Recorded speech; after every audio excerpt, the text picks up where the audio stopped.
played this summer, so a lot of pressure on Sven's shoulders. Just to remind everybody of playoff hopes here. SK are currently 3 and 9. It's Copenhagen Wolves that are 2 and 11. So with that in mind, tomorrow when SK and the Wolves do battle, that could determine who's looking at that automatic relegation spot. So if SK can pick up a win against a middle table team, they can already start to put some growth and some distance between them and the Wolves. So let's look at first ban. Freddy is not an AP top laner. Very rarely do we see him play that. I don't even remember ever seeing him play Rumble.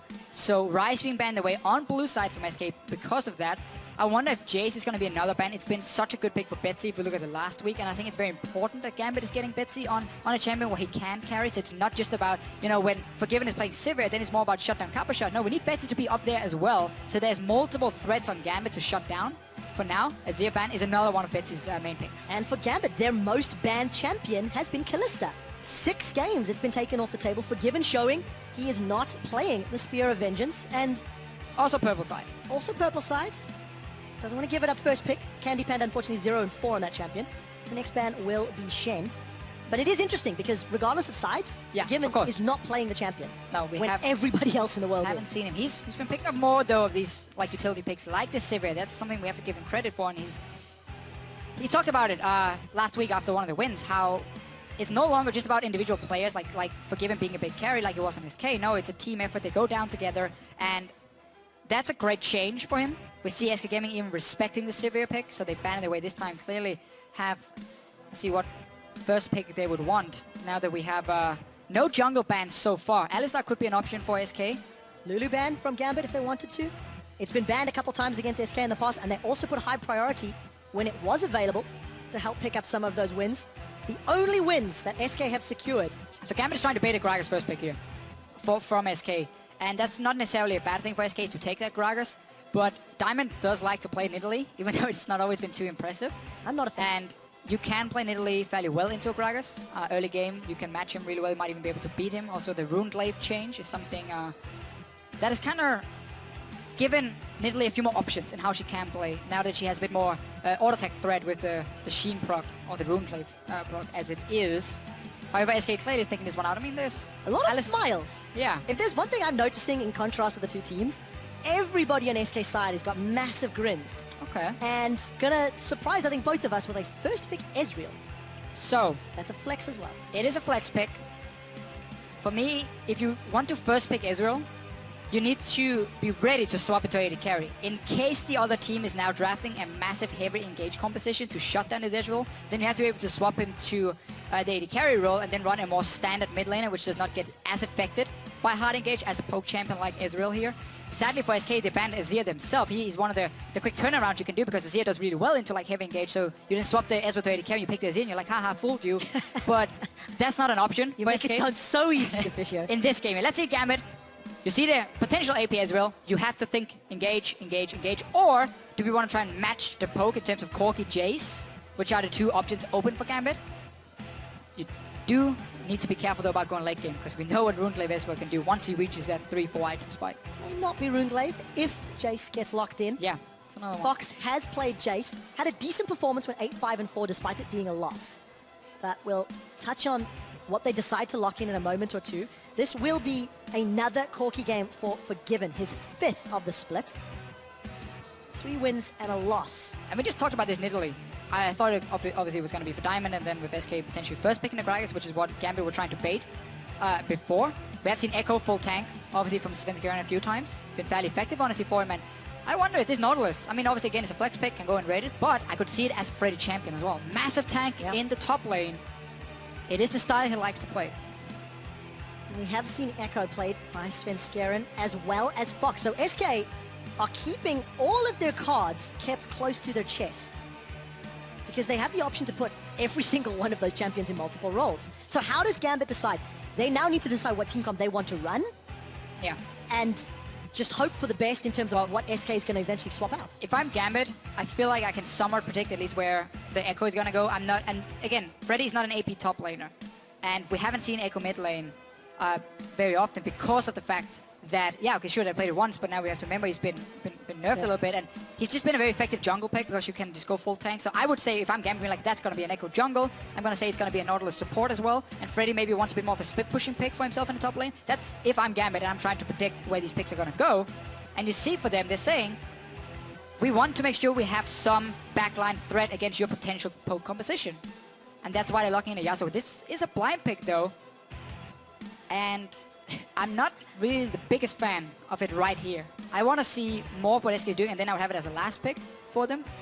I wonder if it's going to go top lane potentially though for Cabochard.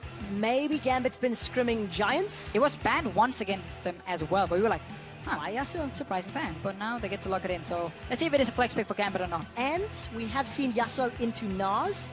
If that is a counter in Europe, as it is in other regions, it also reduces one more champion from Freddy's pool, his second most played, we should point out. To see what they decide to lock in. It looks like it's going to be Nautilus top if this Victor and Lulu get locked in, because we expect that Lulu to be in N-Rated hands. So if I was Gambit, I would have predicted wrong with the Nautilus at least. But it does mean we see SK Gaming say we first pick Israel, but we realize now with Yasuo coming in, there's backline threat from Gambit, so we're going to change it up. We're going to move him to that AD carry position. We take the blind pick Victor, again, he's a safe laner.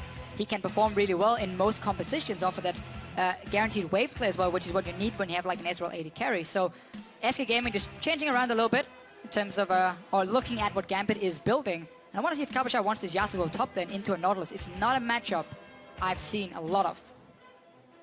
I've never seen. I was going to say, I've not seen it at all.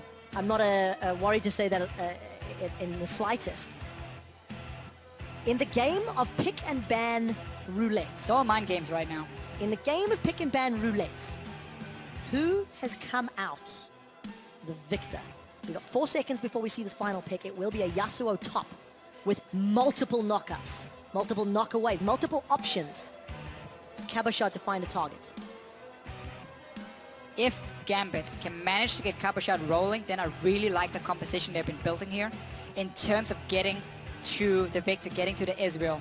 What SK Gaming is going to do is they're going to build a full tank Gecko and a full tank Nautilus, who's going to be a pain. I mean, Forgiven won't be able to take them down, but that means it's not going to be about him anymore. It's going to be about what Cabochard can do towards the backline of SK Gaming instead. And if Yasuo can beat the Nautilus in the one-on-one, you're going to have a split pushing threat coming in for Gambit. You have decent or great wave play in Corki and Orianna, so it's a very safe comp in many ways for them. And you have enough knockups. I mean, Shockwave, and you have Alistar, you have Gragas to set up Cabochard in these fights here. SK Gaming obviously with Lulu, which is one of the traditional counters to a Yasuo, being like, hey, I can wild growth whatever target you're jumping.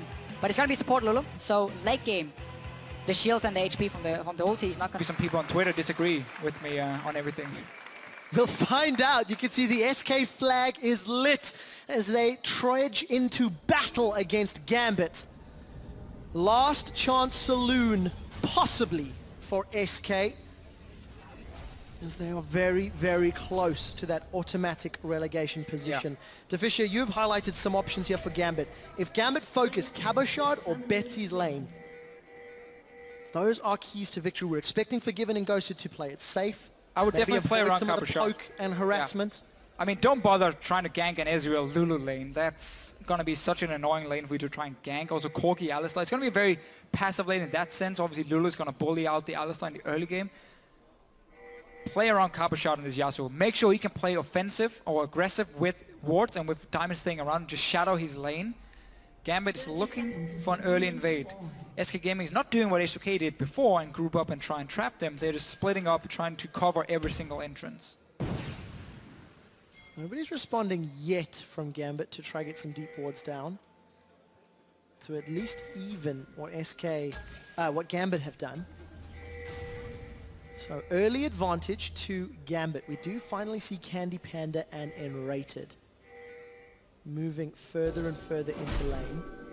Just trading. Freddy's starting with a sweeping lens to see if he can clear out one of these level 1 wards and potentially set up a swap. Now he is spotted, obviously killing this one. Now the only question for Gambit is he going to recall? Is he going to stay? For now they should assume he's gone top lane. That's where they got the latest information, and they never saw the bot lane of SK move around. So that's what they got to work with for now. And they will just swap Forgiven and Ghost and Pepper away from this Lulu Ezreal lane. We talked about how annoying Lulu is going to be in the early game.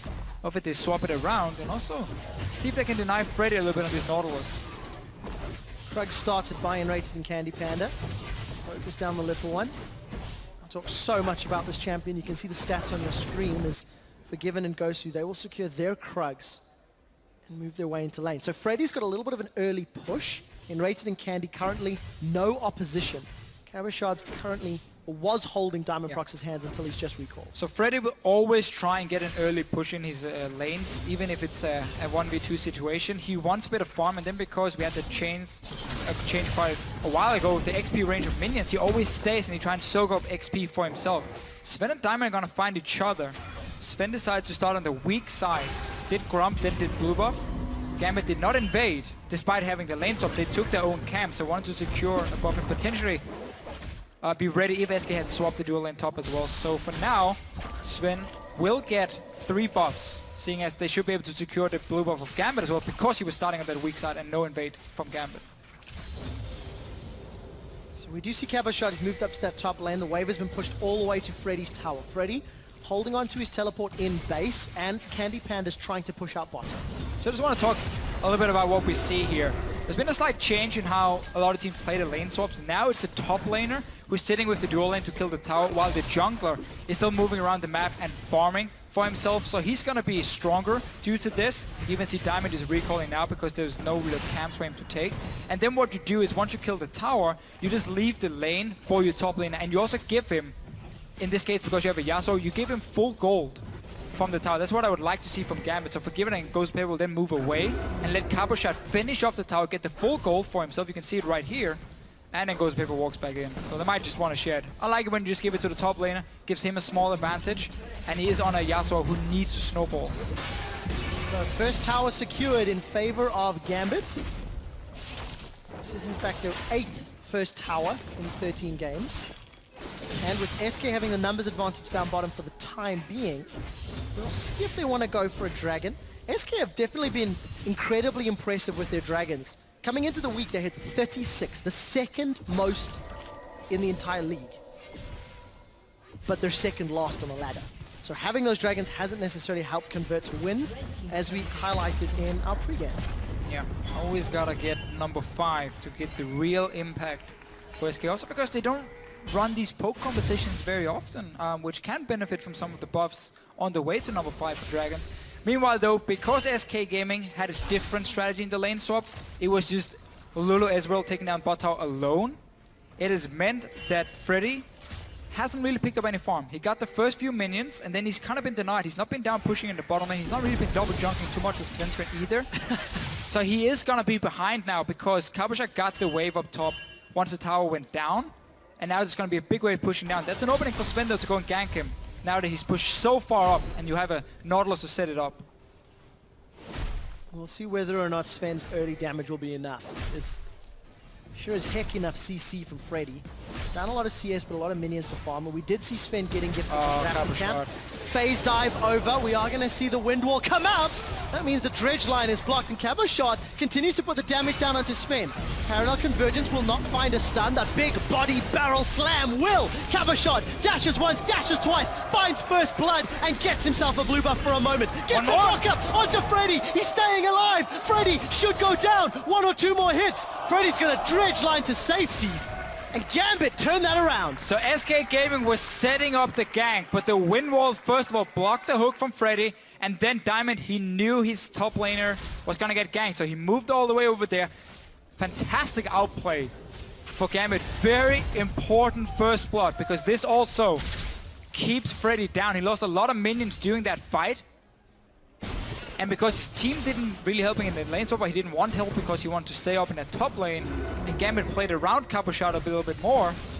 Big difference early on. And for Diamond Prox, it's before 15 minutes, involved in first blood. We've talked so much about Diamond's slower pace in the early game. He started off well today in that lane swap. Cabochard picked up that Zeal, is returning to lane. Even farm between the 2 Triforce 80 carries in the bottom lane. And Forgiven and Gosu playing really quite passively. Well, as you expect, I think. Right. I mean, this is not going to be, once again, it's not going to be about the Gambit bottom lane. It's going to be about what can Cabochard do on this Yasuo pick. Sounds like you've heard that before. Yeah, I mean, that's been a strategy for Gambit very often. Now, obviously, you have late game scaling on Betsy. That can be key for the team fights. But I will also say I prefer the Corki Power Spike over the Ezreal when it comes to Trinity Forces for the mid game, and I just fear that SK will lack damage. Who's gonna kill Diamond Procs full tank when he dives in onto Candy Panda? You have an Alistar in the way as well. It's gonna be so difficult for SK with this double carry setup and to take down targets. We highlighted how many knockups there are for Cabochard's last breath, but we didn't necessarily talk about how many ball delivery systems there are. Alistar, Yasuo, Gragas, all of them could set up a great shockwave. Take a look top lane really quickly. Cabochard and Diamond are looking for another kill onto Freddy. Observers don't mind too much, but Freddy was forced to get away. Svensson is playing around the wrong lane. You don't have to go bottom lane here. It's in full control of SK. You need to help your top laner. He's getting pressured by 2 members every time he tries to farm. Diamond is nearby. SK Gaming have surrendered the top side of the map. That is the lane Gambit wanted to win, and SK Gaming right now are allowing them to, and stealing away the 1 HP blue buff. Fox got it. That's what matters. Death Ray managing to secure SK's blue. Diamond was trying to steal it. So remember, Freddy has no flash and the wave's pushing in. Diamond's nearby, as is Svenskeren. Cabochard does have access to his ultimate, so let's see what Freddy can do. Because as it stands, Gambit are just applying so much pressure on the top half of the map, and no real reply yet from SK. No. Again, Sven has been trying to set something up on the bottom lane. Absolutely no reason. And very, very low chance of pulling that one off. But also at the same time, if you are Svenskeren at this point, you might have to consider the fact you can win the 2v2 trade up in that top lane if you go for it. So you can't really gank the lane.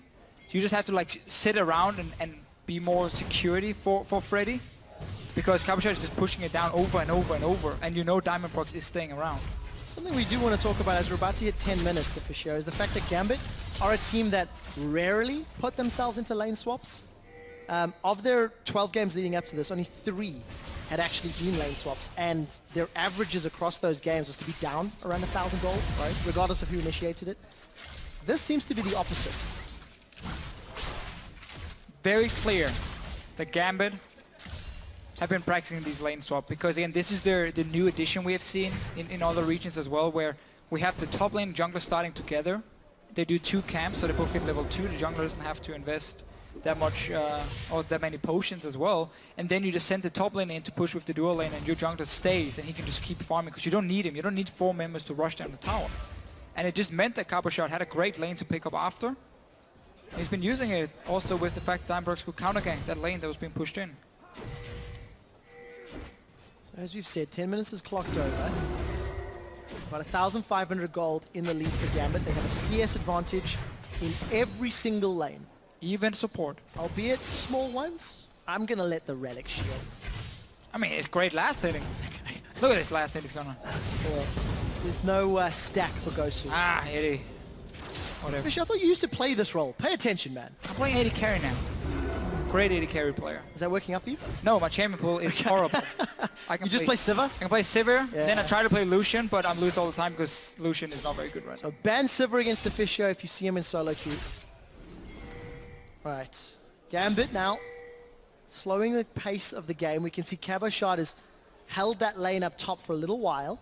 And Sven, we mentioned in Picks and Bans how if Sven was able to disrupt Gambit's chances, maybe he could work out.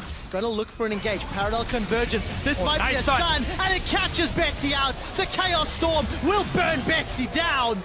And the Shockwave didn't finish the animation.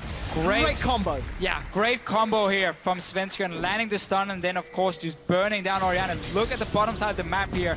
SK Gaming have taken control of the river with pink ward, so Sven knew he could move in around this mid lane here and set up a gank. Even and Raid had already moved before it started in case a bigger fight would break out. So nice little setup from SK. Ignore that bottom lane, gank the other lanes. If anybody's not watching mid lane when Svenskeren plays Echo, it's a big mistake. Because Svenskeren has played Echo 3 times now, and all 3 times has picked up kills in the middle lane. Twice from Wraith Camp, now from the river.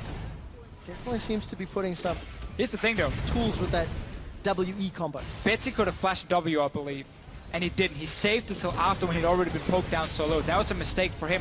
Diamond though, he's gonna go in for the gang and oh! Insane setup! The last breath! I demand a replay of that! Because Gambit, that was incredible! That's exactly what Giants did not do.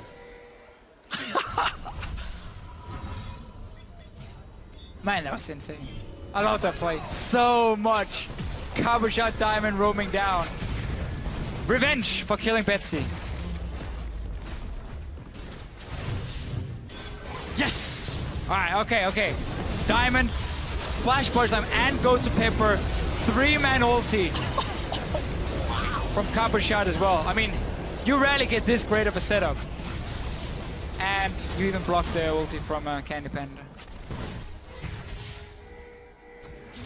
I've not seen anything else that is deserving of an LCS big play other than that. Gambit, they did manage to take the tower, and now they need to defend. At 13 minutes, they've got themselves 4,000 gold in the lead. Cabochon has teleport available and is pushing the inner turret in the top lane once more.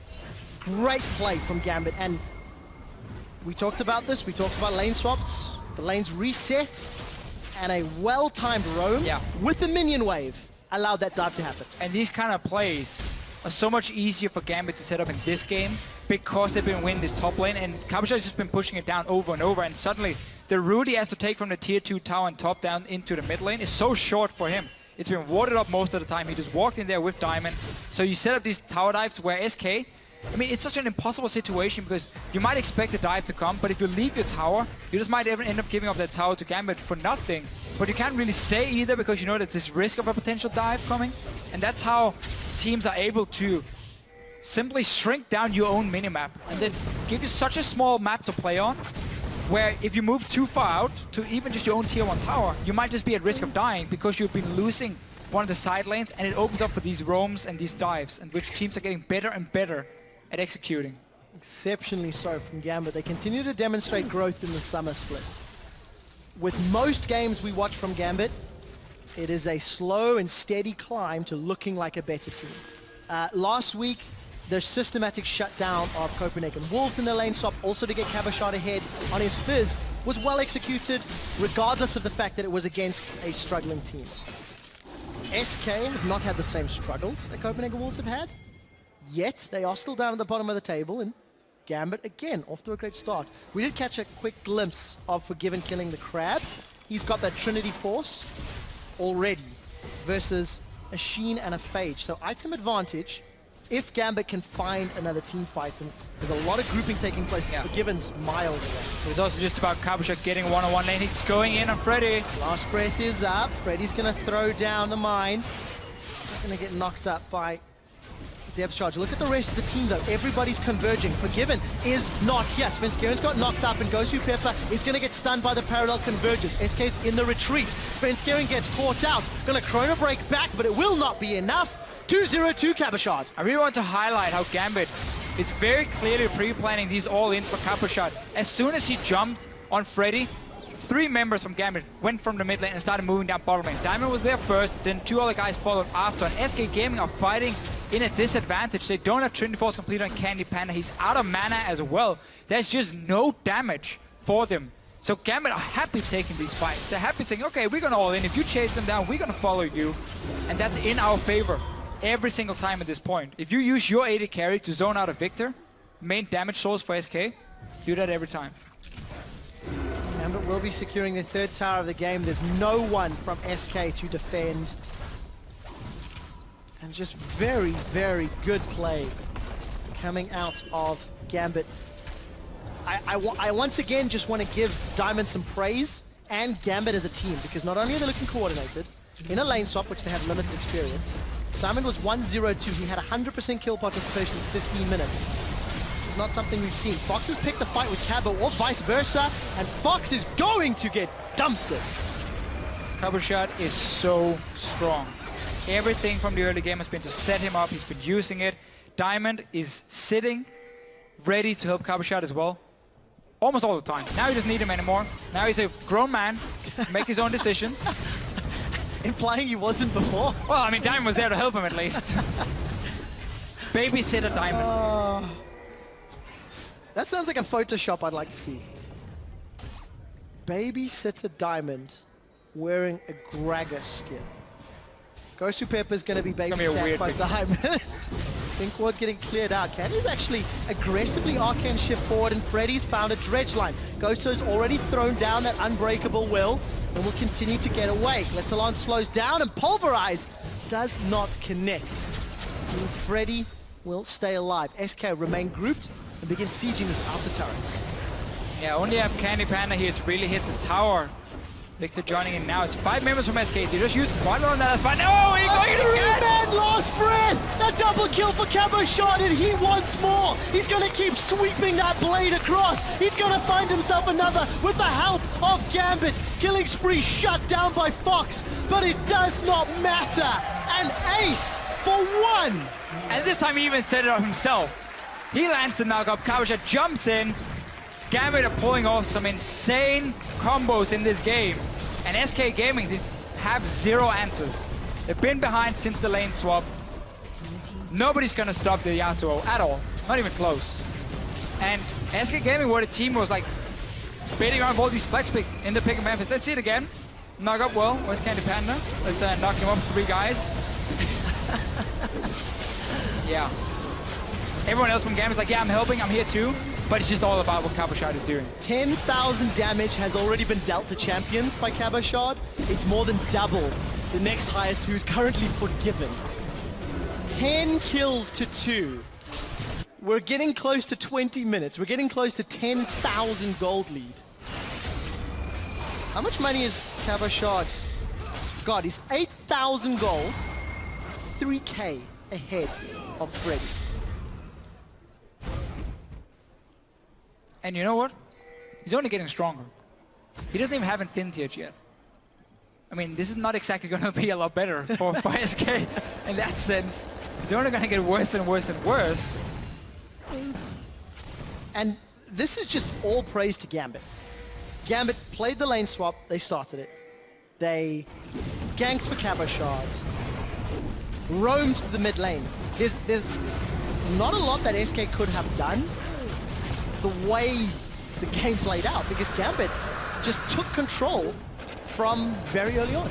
I would have liked to see SK in the lane swap play the same, like mirror what Gambit was doing, where Freddy then would have gone to the bottom lane. He would have gotten the lane from SK, and he would get to sit and get equal farm to what the Yasuo was doing, because we mentioned this in Champs, like how much of this game was about can Cabochard get rolling. We talked about it multiple times. That was a way for SK to at least go even in terms of top lanes and then swap them back later and keep denying this Yasuo pick with Lulu and Ezreal, and they didn't do that. They put Freddy on his own and said, you know what, you just go deal with him, we don't want to touch him. And to expand on, you know, Cabochard getting resources and Forgiven getting resources, when you actually look at the percentage gold share that they get for their role, both Cabochard and Forgiven are #1 in the European LCS, which actually leaves Diamond 10th out of 11 for gold share, and Betsy 10th out of 10. So all of the gold and resources have been put into those two. All Diamond is farming is just enemy wards most of the time. And Cabochard is getting all the kills as well, so it is the way Gambit is built up. We have seen Betsy step up more and more and stop playing some of the carries, but he's never been consistent enough, in my opinion, to be relied on as a 100% mid lane carry. So we have seen him being playing more utility, mages from time to time. This one as well, I mean, obviously utility wave clear in the start, then late game, yes, he's going to be a big carry, but Gambit won't even need him in the late game at the moment. Such a different style of team, but it's working for Gambit most of the time. They're 5 and 7. They're looking to put some more distance between teams below them. If Gambit pick up a win today, which is looking very, very likely, they will then tie the record of Giants, meaning that battle for 4th place is getting even more contested as we're nearing week 7, week 8, week 9 in the LCS. Gambit is just becoming more and more meta as a team.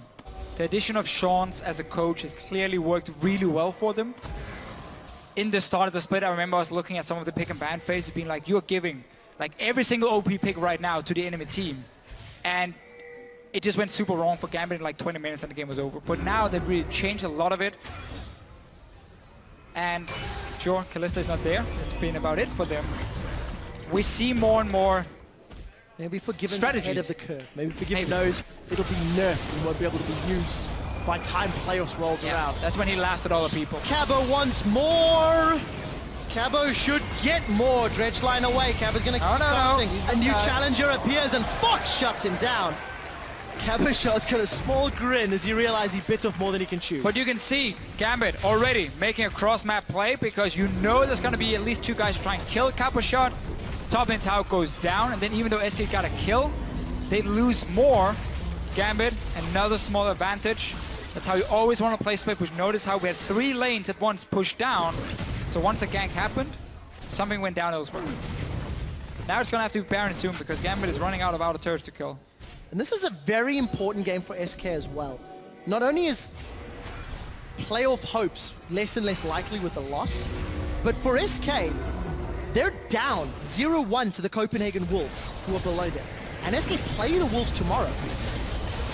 That could determine head-to-head. We'll expand on this. They're going to have to stop this Baron then, Trevor, if they want to have a chance of winning this game. I don't think they're going to be able to. They're not. Baron has been secured. Cabo Shot's found Sven Skjern. The chrono break will buy some time, but Forgiven as well as Cabo Shot will double team Sven. Baron secured, Dragon secured, 5 towers. Last time I said those lines, it was for SK, and SK ended up losing that game. I don't fear the same fate for Gambit today. They've been playing near perfect in this game. Very, very few things. Gambit didn't make the optimal play. And now, well, let's kill someone. So, Fox gets knocked back into the team. Diamond Prox as well as Gosu Pepper tanking for days. Freddy's on the front line though, and Gambit forced to retreat. He didn't get the damage they wanted on Candy and Fox. Those empowered recalls mean they can rinse and repeat to try again another day. Yeah, I wanted to pull off the combo. I think the tower was a little bit in the way. Gozo Paper had to like walk around it after his combo and didn't manage to get a whole lot from the shockwave. Didn't get to see it too closely though. Instead, Gambit can reset it. One mistake, nobody died. You can get a dragon for yourself and you can go back to just split pushing with this Yasuo. Vintage is completed. Cabochot says thank you very much. Got that after his sped up recall. Ah yeah. In the 2-1 down bottom. Saves the 8 seconds for recalling. Diamond Prox and Gosu on the front lines in the middle. And as you mentioned, Officio, Baron Empowered minions down bottom. Freddy is praying for support. Remember, Frozen Heart, we'll give him some time. Yeah, but remember this flat armor penetration coming, or the armor penetration for Cabochot as well. Against these tanks can be very effective. He's going on Freddy. So Freddy's got caught out, Wild Growth used already, so they've traded Last Breath and Explosive Cast. Steel Tempest knockup follows, and Forgiven's pushing middle, while the rest of Gambit are pushing bottom. Gambit will continue to farm out the jungle and push up to this middle lane. Forgiven's got a couple hits onto the tower, and while this strategy is working right now, I need to be a little careful not to leave Forgiven alone. I remember when he played for Copenhagen Wolves last year, it was one of the problems that the team had, because Forgiven was always in a side lane, never with the team when they needed him. Not the case on Gambit though, because Cabochot has taken over these side lanes. It's not for Forgiven, ever really. He's gonna sit with Betsy, with the team. Last outer turret is down. Mid lane is very open if Gambit want to go in and land a few hits. Obviously where the Sheen always works wonders. I should have talked about before this armor penetration from Cabochot. Not able to completely shut down Freddy just yet, but Freddy doesn't have anything to do in the lane, just standing there taking damage. Look at the cooldowns. Last Breath is up for Cabochot. Explosive Cast will be shortly for Diamond Prox. The tower has dropped at 26 minutes. What an early inhib turret, and the turret, the inhibitor, is secured. Gambit gonna back away. Baron's worn off, but it was used exceptionally successfully. Golf claps all around for that one. Well, so Gambit now will follow Unicorns of Love. Both teams have been winning today. Giants lost, so they're moving up. Should be tied for 4th place. All the teams obviously aiming to get into playoffs. We have to remind people, if you didn't watch in the spring split, we have number 1 and number 2 straight into the semifinal, bye weeks. Number 1 will then face the winner of number 4 versus number 5. So, if Gambit and Unicorns and Giants are fighting around that, they will look to face Fnatic then, if they manage to qualify from the quarters here. And then, obviously, on the other side, number 2, which in this case right now would be Origin. If they win today, they will face the winner of number 3 and number 6 in the semifinal. A lot of... Why are you laughing in the river? That's weird. Why not? What a... Ah, it's a Rift Scotland. Yeah. Okay, taunting the crowd. Yeah. Thing. Maybe he's taking a wee, I'm not sure. Where does that come from? Hey, he's just standing around. So, Deficio, to expand on your discussion, teams that place 4th and 5th have to face off against the number 1 team from the regular season. And if Fnatic win tomorrow, they already win the regular season. If they can beat Origin, because their worst case finish will be 14 and 4. Yeah, 2-0. And that means the head-to-head rules in the tiebreaker will put them above both H2K and Origin. It will be an unprecedented scenario. Last-ditch effort. Svenskeren has phase dived over the wall. He's going to chrono break backwards, but now he's split from the team. Candy Pan has arcane shifted forward. Caboshot is pushing the top. Gambit will keep playing interference, and Freddy, he's gone way deep. Once again, Freddy with the questionable decision, connecting the dredge line. And Caboshot's got the flanking opportunity. The thing is, SK just have no damage. They've fallen behind, already had a composition with very low damage overall outside of the Victor pick. And then once you start falling behind, it looks even worse. I mean, yeah, Caboshot wasn't even there. Now, Gambit are looking to close out the game. SK are split up. They've already lost their big tank top laner. Gambit are looking at the Nexus. They will undoubtedly pick up their 6th victory in the summer split and are looking to be a real threat as we get closer to the end of the race.